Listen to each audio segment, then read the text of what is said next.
ನಾವಿವತ್ತು ಪರಿಚಯನ ಮಾಲಲ್ಲಿ ನೋಡಿದ್ವಿ. ಅಲ್ಲಿ ಪರಿಚಯ ಒಬ್ಬರೇ ಇರಲಿಲ್ಲ, ಅವ್ರ ಜೊತೆ ಒಂದು ಹುಡುಗಿನೂ ಇದ್ಲು.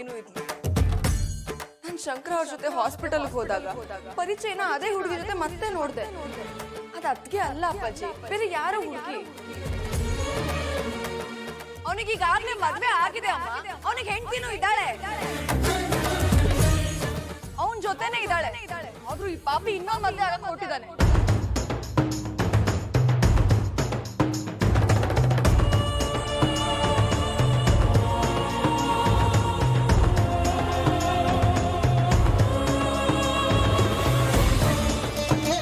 ಅರ್ಚಕ್ರೆ, ನಮ್ಮ ಮನೆಯವರ ಹೆಸರಲ್ಲಿ ಒಂದು ಅರ್ಚನೆ ಮಾಡಿಸ್ಬೇಕು. ನನ್ನ ಹೆಸರು ಅನುರಾಧ. ನನ್ನ ಗಂಡನ ಹೆಸರು ಪರಿಚಯ್ ಶೆಟ್ಟಿ.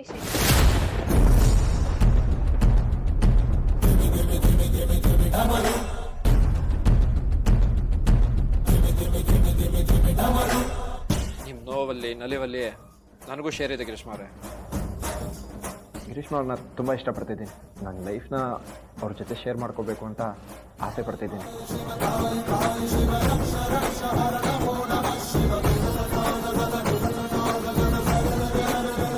ಈ ಫೋಟೋದಲ್ಲಿರೋ ಹುಡುಗಿ ಇದೇ ಅನು. ಇವ್ರ ಕೇಸ್ನ ನಾನೇ ಹ್ಯಾಂಡಲ್ ಮಾಡ್ತಿರೋದು. ಇವ್ರ ಫ್ಯಾಮಿಲಿ ತುಂಬ ಪ್ರಾಬ್ಲಮಲ್ಲಿತ್ತು. ಕೇಸ್ ಟೈಮಲ್ಲಿ ತುಂಬ ಟೆನ್ಷನಲ್ಲಿದ್ದರು. ಆ ಟೈಮಲ್ಲಿ ನಾನು ಒಳ್ಳೆ ಮನುಷ್ಯನಾಗಿ ಅವ್ರ ಅಣ್ಣನಾಗಿ ಇವ್ರಿಗೆ ಹೆಲ್ಪ್ ಮಾಡಿದೆ.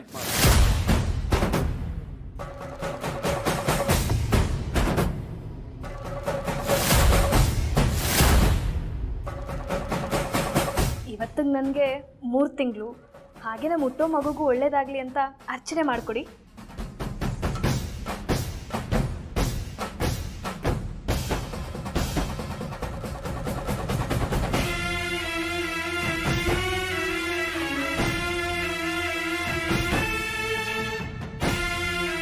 ಇವರಿಂದ ನನಗೆ ತುಂಬಾನೇ ಹೆಲ್ಪ್ ಆಗಿದೆ. ನಾನು ಇವರನ್ನ ನನ್ನ ಸ್ವಂತ ಅಣ್ಣನೇ ಅನ್ಕೊಂಡಿದ್ದೀನಿ.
ಗ್ರೀಷ್ಮ?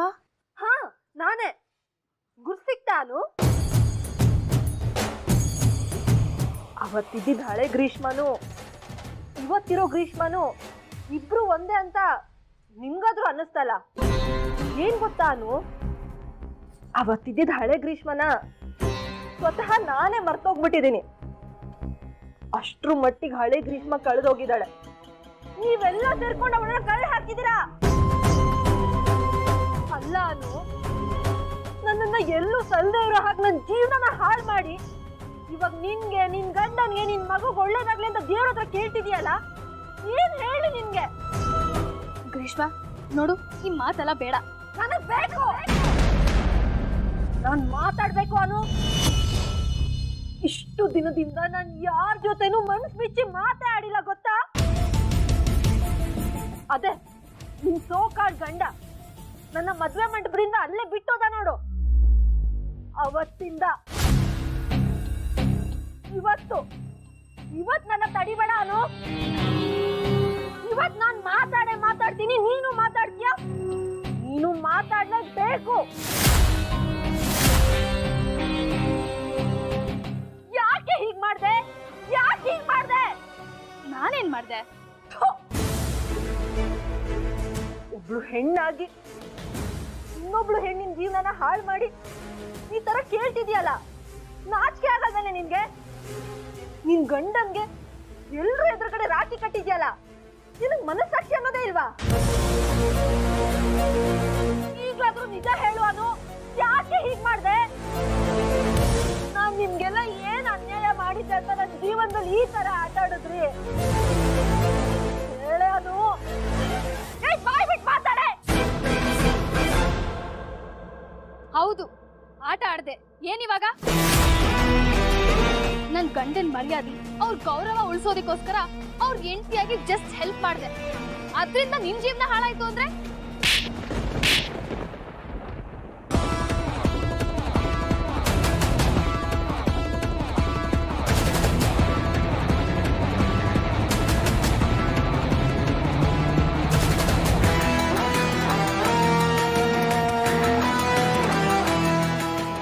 ನಿನ್ ಗಂಡ ಯಾವ ಘನಂದಾರಿ ಕೆಲಸ ಮಾಡ್ದ ಅಂತ ಅವನ ಹೆಸರು ಉಳಿಸ್ಕೊಳಕ್ ಹೆಲ್ಪ್ ಮಾಡ್ದೆ ನೀನು? ಥು, ನೀನು ಒಂದ್ ಹೆಣ್ಣನೆ ಅಲ್ಲ. ನಿನ್ ಕಣ್ಣಲ್ಲಿ ಒಂದ್ ಗಿಲ್ಟಿ ಫೀಲ್ ಕಾಣಿಸ್ತಿಲ್ಲ ಅಲ್ಲ? ಸ್ವಲ್ಪನಾದ್ರೂ ಮನುಷ್ಯತ್ವ ಅನ್ನೋದೇ ಇಲ್ವೇನೆ ನಿನ್ಗೆ? ನಾ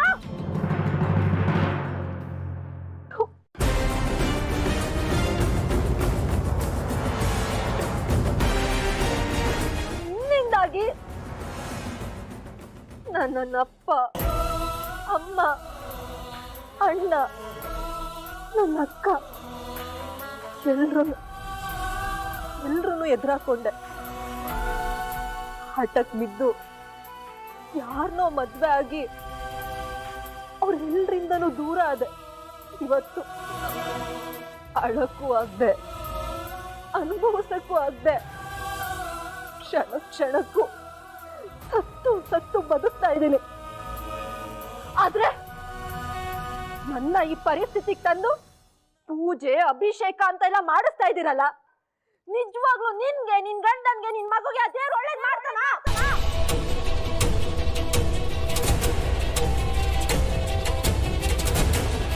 ನೋಡು ಗ್ರೀಷ್ಮಾ, ಮೊದ್ಲೇ ಹೇಳ್ತಿದ್ದೀನಿ, ನನ್ ಮಗು ವಿಷಯಕ್ಕೆ ಬರ್ಬೇಡ. ಬರಲ್ಲ.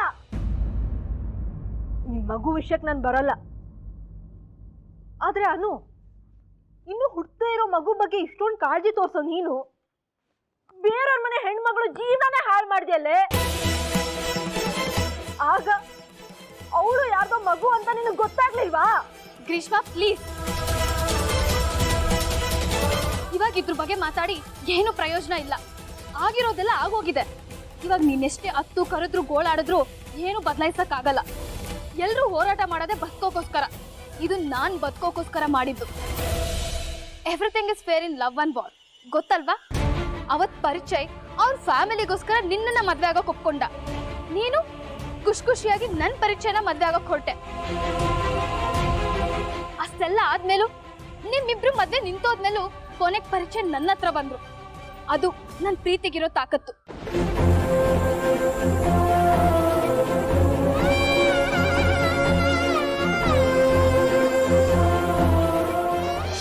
ಅವತ್ ನಾನು ಅವ್ರಿಗೆ ಎಲ್ರ ಮುಂದೆ ಸಾಥ್ ಕೊಟ್ಟಿದ್ಕೇನೆ ಇವತ್ ನನ್ ಪ್ರೀತಿ ಗೆದ್ದಿರೋದು. ಸುಮ್ನೆ ನಿಮ್ ಮುಂದೆ ಒಳ್ಳೆಯೊಳಗಾಕ್ ಹೋಗಿ ನನ್ ಗಂಡನ ಹತ್ರ ಕೆಟ್ಟೋಳಾಗ್ಬೇಕಿತ್ತ ನಾನು? ನನ್ ಜೀವನನ ಹಾಳು ಮಾಡ್ಕೋಬೇಕಿತ್ತ ನಾನು? ನಿಮ್ಮನ್ನ ನೋಡ್ತಾ ಇದ್ರೆ ನಿಮಗೆ ಆಲ್ರೆಡಿ ಮದ್ವೆ ಆಗಿದೆ ಅಂತ ಗೊತ್ತಾಗ್ತಿದೆ. ಇವಾಗ ಹಳೆ ಕತೆ ಎಲ್ಲ ಮಾತಾಡ್ಕೊಂಡು ನಿಮ್ ಸಂಸಾರ ಯಾಕೆ ಹಾಳು ಮಾಡ್ಕೋತಿದ್ದೀರಾ? ನೀವ್ ನಿಮ್ ಮನೆಯವ್ರ ಜೊತೆ ಹೋಗ್ ಚೆನ್ನಾಗಿ ಬದುಕಿ, ಅದೊಂದೇ ದಾರಿ.